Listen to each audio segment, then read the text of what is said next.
aikaa itselleni. Voi ajatella asioita rauhassa. Se on latautunut fiilis. Se energia vaan odottaa, että se pääsee sieltä purkautumaan jaloista ja kehosta.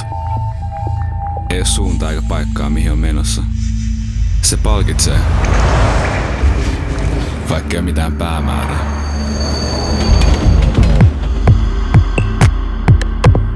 Se on outo, kun sen jälkeen on vaan niin levännyt olo.